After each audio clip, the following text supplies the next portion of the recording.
Walang sino mang nag-akala na ang isang ordinaryong TV set ang magdudulot ng pinakakakilakilabot na trahedya sa dagat. Ngunit ng gabing iyon mismo ang nangyari. Kamusta mga kababayan?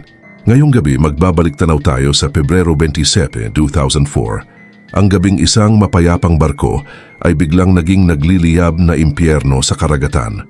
Ako ang inyong gabay at nakikinig kayo sa isang kwentong sumubok sa tapang ng ating bansa at naglantad ng isang nakapangingilabot na katotohanan. Ang 9/11 na pag-atake sa Amerika ay maaring ituring na pinakamapinsalang teroristang pag-atake, ngunit alam niyo bang mayroong isang trahedya sa dagat na kumitil ng higit sa 100 na mga buhay? Isang pag-atake na mas malala pa kaysa sa MV Dunapas. Isipin niyo, mula taong 2000 hanggang 2007, mahigit 40 na malalaking pambobomba ang yumanig sa Pilipinas na nagresulta sa mahigit 1,500 na nasawi.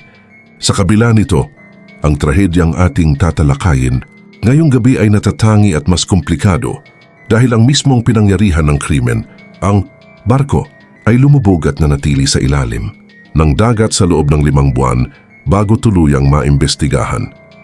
Ngayong gabi, babalikan natin ang bawat yugto ng trahedya. Sisimulan natin sa katahimikan bago ang unos. Susundan ang sindak ng pagsabog at malalaman kung paano nagwakas ang kawalan ng katarungan sa pamamagitan ng mabagal at maingat na paghahanap sa mga salarin. Pebrero 20, 2004, alas 11 ng gabi. Isang malaki at modernong barko, ang MV Super Ferry 14, na may bigat na mahigit 10,000 tonelada, ay tahimik na umalis mula sa pier ng Maynila patungong Bacolod at Cagayan de Oro. Sakay nito ang 899 na pasahero at tripulante, mga estudyante at pamilyang sabik ng makauwi. Tahimik ang dagat at tila anyayang magkaroon ng mapayapang paglalakbay sa gabi. Ngunit sa ilalim ng katahimikang ito, may isang madilim na lihim na palihim na nakasakay. Kabilang sa mga pasahero, ang 6 na estudyante mula sa Hilagang Mindanao, sina Jessa, Marian, Alex, Risa, Clint at Montague. Sila ay mga batang campus journalist. May dalang mga kwaderno at puno ng mga pangarap na subukan ang kanilang kakayahan sa isang pambansang kumperensya ng pamamahayag ng mga paaralan.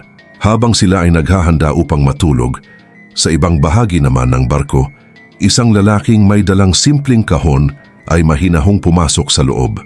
Ito ay isang TV set, isang ordinaryong bagay na hindi mo paghihinalaan. Walang takot na ipinakita ng lalaking ito. Buong tiwala niyang inilagay ang kahon sa kaniyang upuan sa pinakamurang seksyon ng barko at saka tahimik na bumaba bago pa tuluyang umalis ang barko. Makalipas ang mahigit 1 oras na paglalakbay, bandang ika-1 buwan ng madaling araw, isang nakakabinging pagsabog ang biglang yumanig sa buong barko. Ang pagsabog na nagmula sa pinakailalim na deck kung saan dapat natutulog ang mga bata at pamilya ay sinundan agad ng nakakatakot na katahimikan. Isang 20 taong gulang na estudyante, si Jethro Ristiza, ay nagising dahil sa malakas na pagsabog at agad na naisip, kailangan nating makatakas ng mabilis para mabuhay.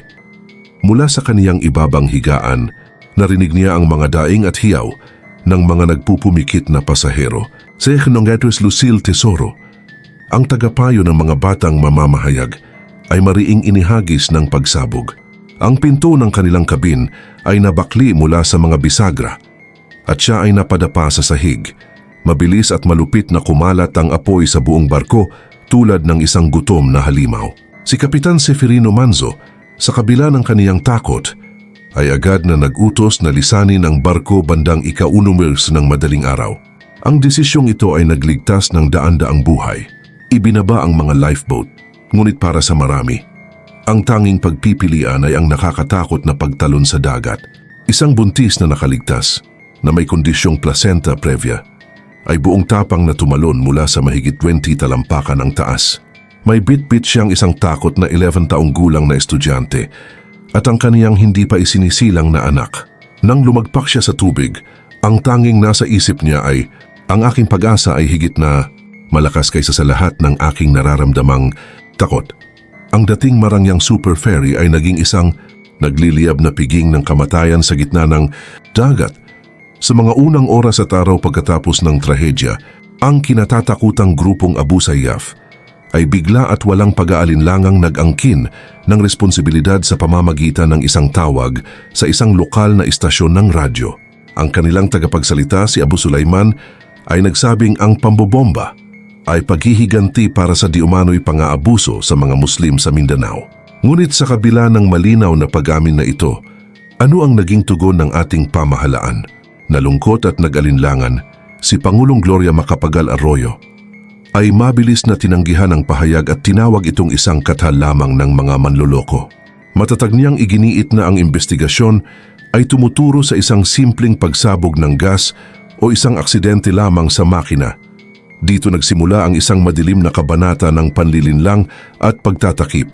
Isang tagapagsalita ng militar, si Teniente Coronel Daniel Lucero, ay paulit-ulit na sinabi na ang grupo ay nakikisakay lamang sa media mileage ng trahedya upang sumikat. Ang kanilang opisyal na posisyon ay ito ay purong aksidente lamang.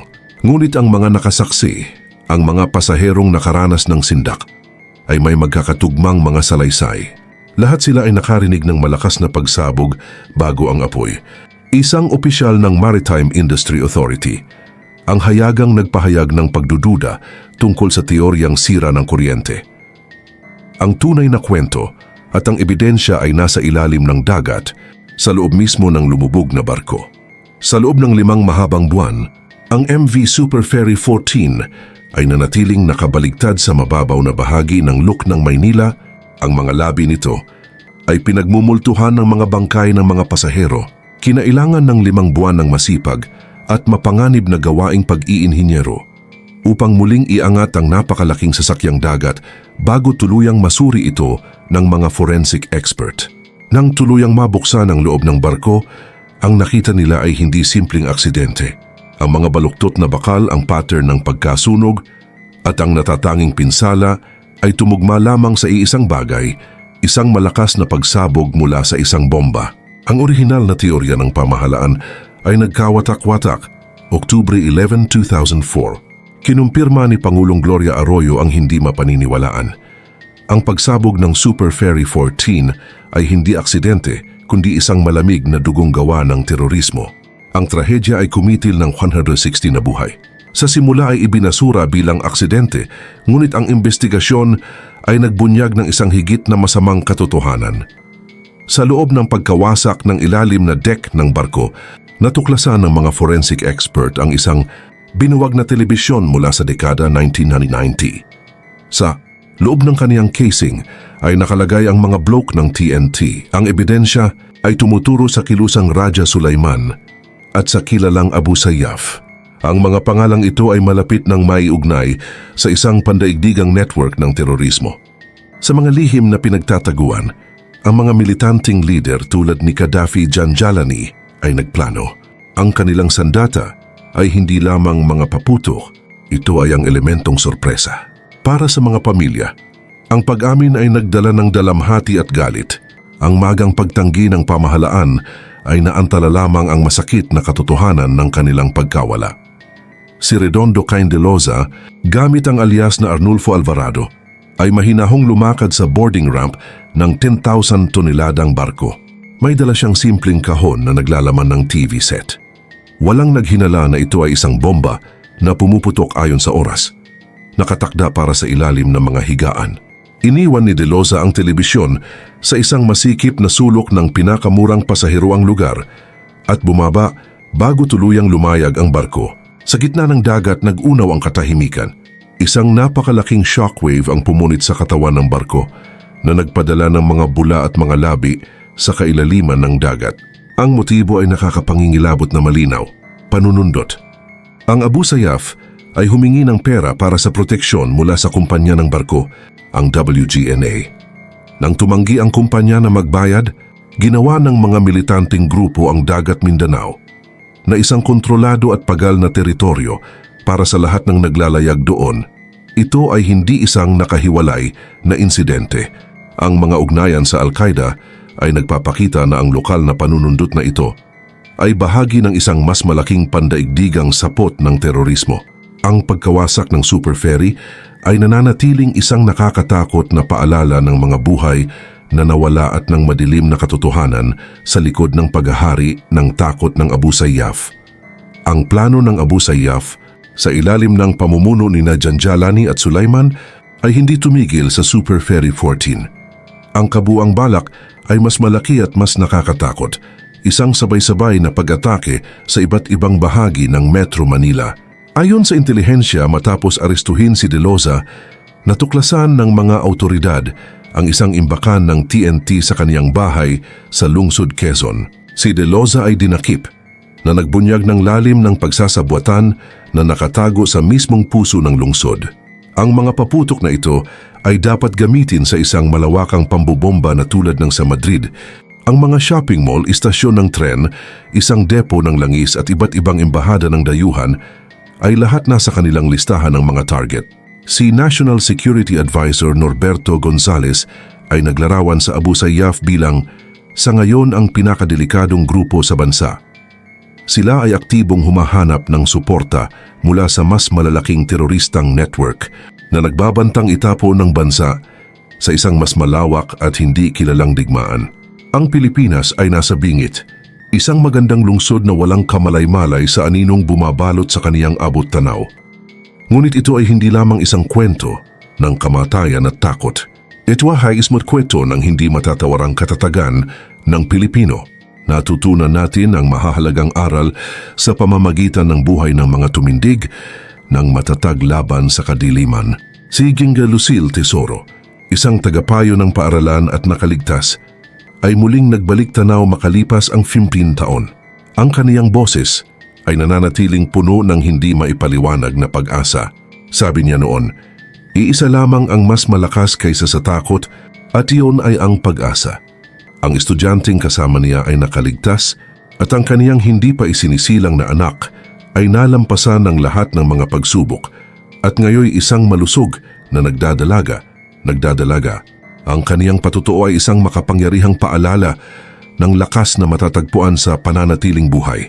Kahit sa pinakamadilim na gabi sa dagat, ang liwanag ng pag-asa ay hindi lubusang namamatay.